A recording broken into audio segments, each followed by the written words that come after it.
અંકલેશ્વરના હાંસોટ પંથકમાં ખાનગી કંપનીની મનમાની સામે આવી। કંપની પ્રદૂષિત પાણીના નિકાલ માટે પાઇપલાઇન નાખી રહી છે। ખેડૂતોએ આક્ષેપ કર્યો કે આ માટે કંપનીએ કોઈ મંજૂરી લીધા વિના જ તેમના ખેતરોમાં જેસીબીથી કામ શરૂ કરી દીધું। કંપની ખેડૂતોને ધમકાવવા માટે પોલીસને લઈને આવી હતી। અંકલેશ્વરના હાંસોટ પંથકના ખેડૂતોની હાલત જુઓ। અહીંના ખેતરોની હાલત જુઓ।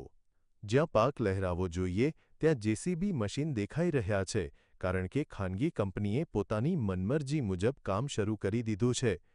અહીં નર્મદા ક્લીન ટેક કંપનીની દાદાગીરી તો જુઓ કે જમીન ખેડૂતોની છે, તે જમીન માલિકોની મંજૂરી લેવાની જરૂરિયાત તેણે નથી સમજી। દાદાગીરી એટલી હદે કે એક પણ ખેડૂતને પૂછ્યા વગર કંપનીના અધિકારીઓ પોલીસ બોલાવી લાવ્યા અને ખેડૂતો ચૂં-ચાં કરે નહીં તે માટે પોલીસને જ સાથે રાખી કામ પણ શરૂ કરાવી નાખ્યું। કે અમારી મંજૂરી વગર આપ શ્રી અમારા ખેતરમાં પ્રવેશ કઈ રીતના કરી શકો, કારણ કે આ લાઈનમાંથી જે પાણી જવાનું છે એ બહુ જ દૂષિત છે। કદાચ જો લાઈન લીકેજ થાય અને ખેતરોમાં પાણી ફેલાય, આવનારા દિવસોમાં ટૂંક સમયમાં જ આ જમીનોને બંજર બનાવી દેશે। એટલે સરકારશ્રીને બી મારી ખાસ વિનંતી છે કે ખેડૂતોની ખેતીનું આવી રીતના નખો જ નહીં વળે એ પણ ધ્યાન રાખો। અને ગરીબ ખેડૂતો જે આના ઉપર આજીવિકા રડીને પોતાનું ગુજરાન ચલાવે છે, એમને આવી મોટી મોટી કંપનીઓ આવીને દબડાવી નહીં જાય એ દિશામાં પણ યોગ્ય પગલાં લો। નર્મદા ક્લીન ટેક કંપની ખેતરોમાંથી પ્રદૂષિત પાણીના નિકાલ માટેની પાઇપલાઇન નાખી રહી છે, પરંતુ શું કંપની માટે ખેડૂતોનો 7/12નો ઉતારો પણ મહત્વનો નથી? જે ખેતરમાં ખોદકામ કરવાનું છે તે જ ખેતરના માલિકની મંજૂરી કેમ ન લેવાઈ? કોની મંજૂરીથી ખેતરોમાં કામ શરૂ કરાયું છે? શું સરકારી તંત્ર માત્ર કંપનીનું સાંભળશે?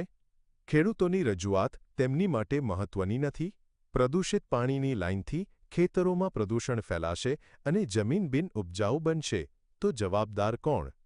કે અમારે જાણ વગર તમે ખેતરમાં કેમ પ્રવેશો છો એમ કરીને અમને અટકાવવામાં આવેલ, પરંતુ અમે એમને બતાવ્યું કે અમે 2 મીટિંગ 3 મીટિંગ ખેડૂતો સાથે પણ કરી, એસડીએમ કચેરી ખાતે પણ કરી મામલતદાર સાહેબની હાજરીમાં, પણ આ બાબતે કોઈ કામગીરી આગળ ધપી નહીં।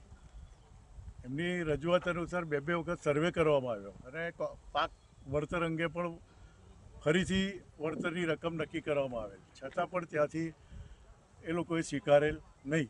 ધરતીપુત્રોની હાલત પોતાના જ ખેતરમાં જમીન માલિકને બદલે નોકર જેવી થઈ ગઈ છે। ખેડૂતોનો એક જ સવાલ છે કે અમારા બાપ દાદાએ આ જમીન માટે લોહી પસીનો એક કર્યો છે। આજે સરકાર કહે છે કે ચૂપચાપ આપી દો, કંપનીને જોઈએ છે, તો કઈ રીતે આપી દેવાય? પિન્ટુ મોદી, GSTV, હાંસોટ।